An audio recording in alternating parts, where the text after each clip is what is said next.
Come check out how to paint demonic chaos teal bases. SAKEYBMS.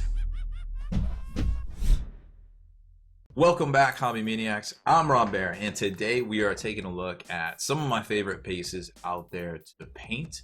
These are chaos bases from Micro Art Studios, a company that's been around for years and years and years and years. They recently contacted me. They're like, "Hey, we're rolling out a new website. We'd like to, do some promotions with you." And it was a very nicely worded email. I love these guys.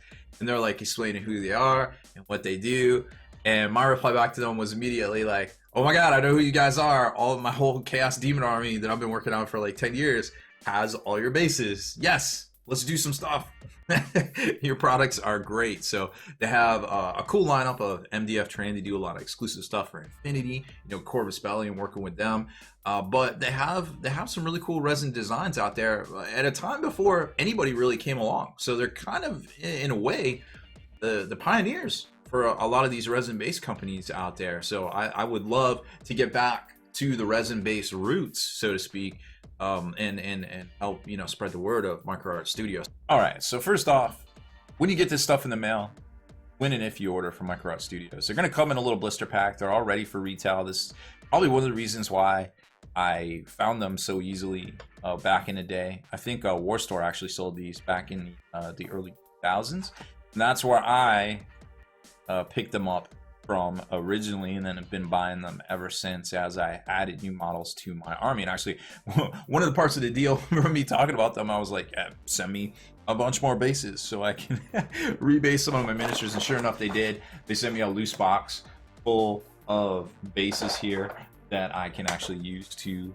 repaint a lot of my miniatures. But fortunately, we had a few still in the blister pack from back in the day. Like I said, this was great for Demon Princes, and here actually Demon Prince that we painted up.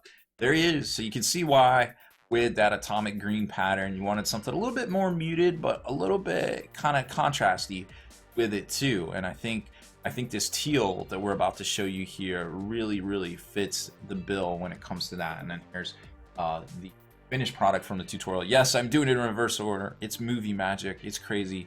I don't know how it happens, but let's start the tutorial right now.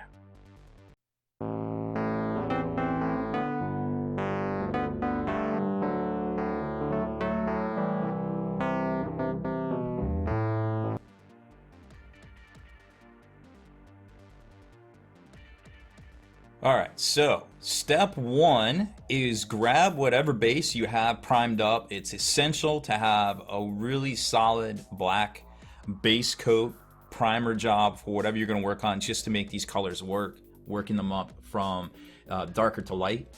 And the last step in this process is going to be a light white dry brush. So you want to make sure you have the necessary amount of contrast. For this example, we're using Micro Art Studios Chaos Wastes base.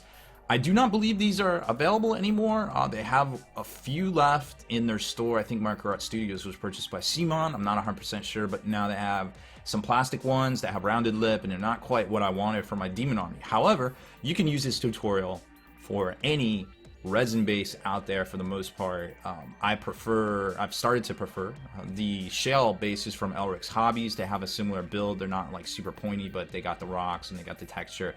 They don't have all these metal pieces in here and little chain effects and such like that, but they're good in my book. But unfortunately, I have to use these for this army because that's what I started using many years ago. So we got to stay with it for continuity purposes, and that's why we're painting up a new batch of these. So this is the 60 mil version, and this is the 25 mil. Now all of my models actually should be on 32 millimeter bases. Unfortunately, they're just not available. So we're just gonna keep with the 25s, and maybe I'll find a suitable alternative in the near future and paint up a huge batch for all my demons. But for now, we're gonna get the party started on these right here. So first thing you're gonna do is grab some white paint, load up your airbrush, and we're gonna do some pre-shades.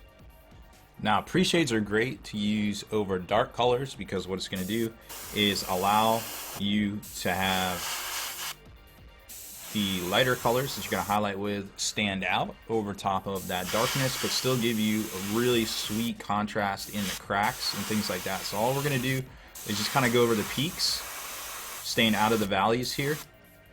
Flipping it over, just hitting all the edges where we are going to want the brightest application of the colors we're going to use. It's very simple. It's kind of like an assembly line type method here. It's very easy to do. You can see the white is already starting to fade into the black, so that definitely gives you an idea of what would happen if we just started applying our grays and our blues directly here. It would just get lost in the shuffle and kind of get dulled out. Like say, for instance, you just put yellow over top of this, it would look terrible. But if you did it with like maybe white and then brown first and then cut in with some yellow, that's kind of where your colors would start shining through. So there's our pre-shade, which again is just some white over where the raised edges are going to be on the miniature. Now we're going to switch out our colors and come on back with the next one. Next up is the dark blues. Today we'll be using a Nautilus blue from Miniature Paints. This is a airbrush ready paint by Baer. Not sure how easy they are to find anymore. I've had this paint for a while now. I'm on my second bottle of it, just to kept one for my Daemon army here. I don't know what's going on with the product line, but you can easily substitute this out for any of the dark blues from Privateer or possibly Games Workshop if you cannot find it. It's a great color, but like I said, a little hard to find in stores nowadays. So we're just going to go in, and now we're going to kind of over spray just everything, just to get, because I don't want the actual base coat to be black. I actually want it to be this blue. So we're just going to kind of hit a little bit of everything right there like you're seeing. And what it's going to do is still create our shadows and our darknesses because we pre-shaded, but maybe more importantly is that it's going to just kind of allow us to be a little sloppy here. For lack of a better term, this is our faux base coat here of this blue. So we're just getting in, and you know, airbrushing, a lot of people, they might knock it. Hey, it's easy, anybody can do it. Yeah, anybody can do it, but there's a lot of different techniques. We're going wide open here. This is the laziest form of airbrushing, I suppose you could say. Just very high PSI and just kind of smashing the colors down. But this is calculated. I do not recommend airbrushing like this for your normal paints whatsoever, your normal miniatures whatsoever. But here we're getting a nice solid base coat, and then we're just going to let it dry because obviously it is quite wet. But you can see still shining through, holding strong, is the lighter areas at the tips and the darker areas in the valleys. And next up is going to be our very last color before we pluck out our brush and pull it all together with a few quick strokes. So this is Miniature Paint Troll Hide as well. Another airbrush ready paint right out of the bottle. It's got the flip top. These are nice large pots if you can find them. Like I said, one full fluid ounce, 30 milliliters is about double what you expect to find from, you know, say like a normal 15 ml dropper bottle there. So let's get in here and just hit the tips with the brighter color here. And this is where we're doing a little bit more. We're not just hosing it down, we're actually fading it in nice and neat, working our angles, getting a 360, maybe pulling it back a little bit, leaving some of that inside right there a little dark. Not being lazy at all at this step, unfortunately, but that's kind of the way these things work. Sometimes you can save time, sometimes you can't, and it's all about technique is what's going to set your miniatures apart from everyone else's, whether it's for sale or, you know, just personally there. So we're going to finish up all the different angles on here and come on back and show you what's next.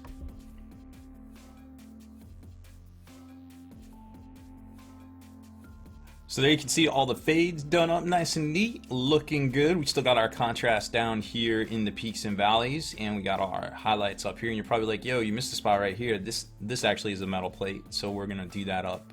That's probably gonna be the next step. But for right now, we're gonna do dry brushing some white over this to make it pop and get all those like flat edges and craziness for the shell and all this grit down in here and kind of make it pop off. Now, dry brushing, if you're new to the hobby and you've never seen anything like this before, let me show you what that is exactly now. Probably dry brushing over a white cloth isn't exactly the best idea. So what I'm going to do is kind of tell you, I'm dry brushing white paint over a white paper towel, which really probably isn't going to be a great indicator of of how this is supposed to look. So let's see. Let's find something drier that we can. Okay, here we go. So here's a piece of pluck foam. And all dry brushing is you just get the piece, the paint off the majority of the bristles of the brush. Now, generally you want to use the synthetic type brush. You don't want to waste, because this is going to lead to destroying the brush over time. But dry brushing is one of those things that once you master it, and there you can see most of the paint's off the bristles. So this is perfect. Once you master this, it will literally change your hobby life. You can use it for so many different things. We're just going to go in here and get hot all over all of the raised edges here, and you can see it's bringing it out almost nearly immediately. Let's see if we can adjust the focus a little bit just to show it to you. Just going across all of that. Ooh, that was too much. Sometimes you get like a random spot where that'll happen, and you can just kind of go in with your finger, because inherently it's just really, really light paint over top of this. You can just go in with your finger and erase a lot of it. Now this is metal, this isn't going to be an issue for us, so that's going to be painted a different color.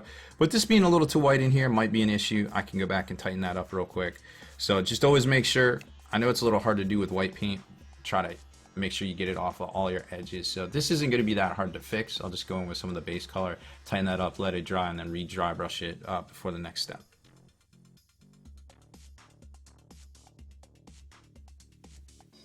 So nothing a little quick touch-up paint can't fix right there. I just went in with a little of the dark color and then lightly dry brush it back up. Also hit it with a little metal right there on the chain. That's we're going back to our army painter stuff, because I love their metals here. All their paints really are just watered down, very easy to use. So we went in there and did that while we were waiting for everything to dry. So next up, we're going to hit the gold, and because this is a base, we can be a little sloppy about it. I'll be honest, I'm going to be the sloppiest painter ever right now. So all I'm going to do, I just want to one coat this, right? So I'm going to grab my paint palette. I'm going to grab a little of the True Copper, which is the darker, obviously, paint. Usually it's good to give a darker base for any gold you're painting for it to actually stick to, right? But I only want to do one coat here, so I'm going to literally take the greedy gold that I would have painted on top of it. But if you try to, here, I'll show you. If you try to paint this over top of this dark color, it's just not going to stick. Gold or copper is always a natural kind of base coat for these sort of things. So I'll just kind of show you here. So if I tried to paint this gold, I already know, if I try to paint this gold over metal, it's just not going to stick. It's not going to look good. It's just not going to look good. So what we're going to do is we're literally in our paint palette here, and I probably shouldn't do this with this brush because this is a really nice Clancy Sable. This is one of those bomb snails from Slow Fuse Gaming. Forgive me. Because we're going to mix it right here in this palette, and we're going to make a dark gold mix right here. And that's the hotness. That's going to stick.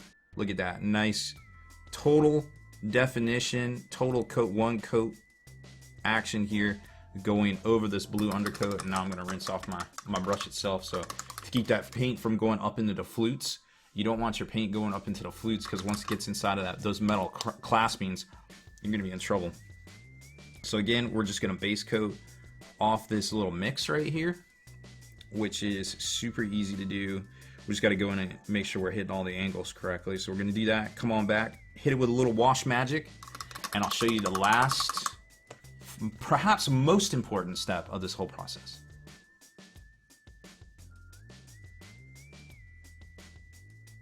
Only two more steps left here, and the first one is super easy. We're just going to grab a flat chisel brush, squirt out some dark tone from Army Painter onto our palette, which is, I guess, comparable to Nuln Oil if you're used to using the G-Dub stuff. And we're just going to get in here and coat all of this metal, because normally I'd use like a flesh wash here, but I feel like with crazy warp metal, it's going to be dark, it's going to be dingy, who knows how old it really is.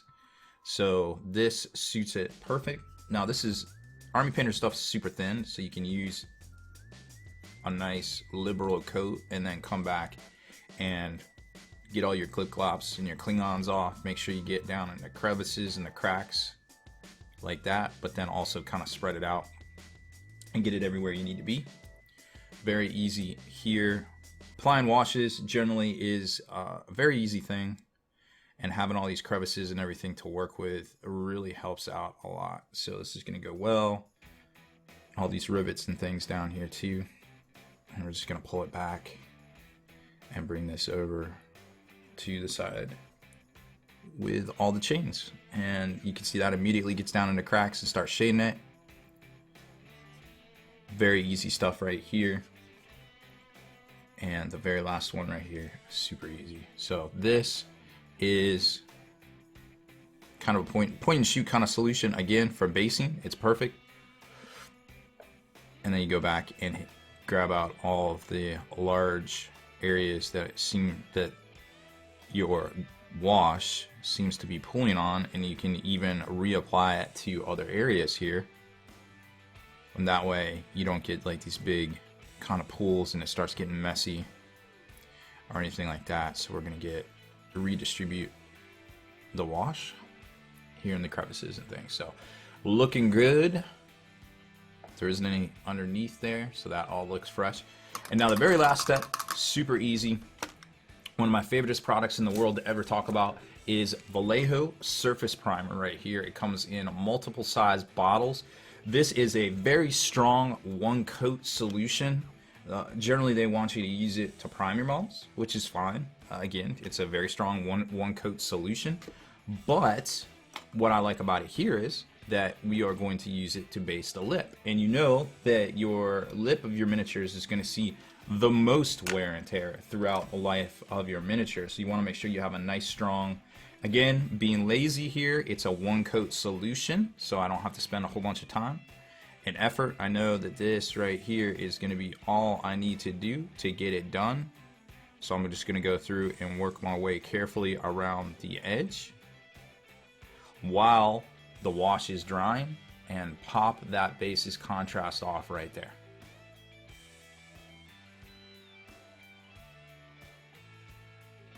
And there we go. The project is done. After a little dry time here, you can see a really great shading effect here with the Army Painter washes, the acrylic wash system they have going on. Everything looks great. Nice depth all in the cracks all around the metals right there. And then of course this very striking one coat lip using Vallejo Surface Primer as well.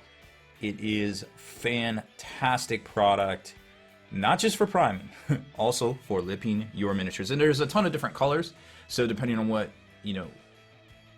shade you're trying to get your lip right here, they have about 10 different colors too, so check them out. And they come in ginormous bottles as well. You probably won't need anything like that. I also did this little one here just as an example, just to show you how the scaling works. It's very easy to do, and it looks just as good smaller in the 25 mil as it does in the larger 60 mil size. Now you're probably like, well, hey, what do some miniatures look like that come on this? Well, here's my Harold the Nurgle from Forge World from back in the day, and as you can tell, he looks very striking on his demon base right there. Of course, application of a little tuft as well.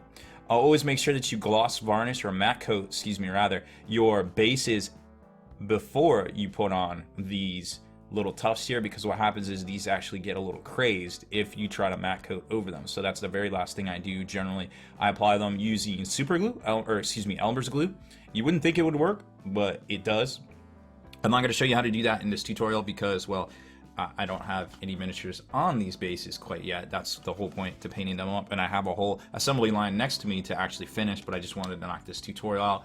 And then as far as the large size one here, you can see my Epidemus, the Tallyman himself right here for the demon side, looking very striking on his demon base as well from back in the day.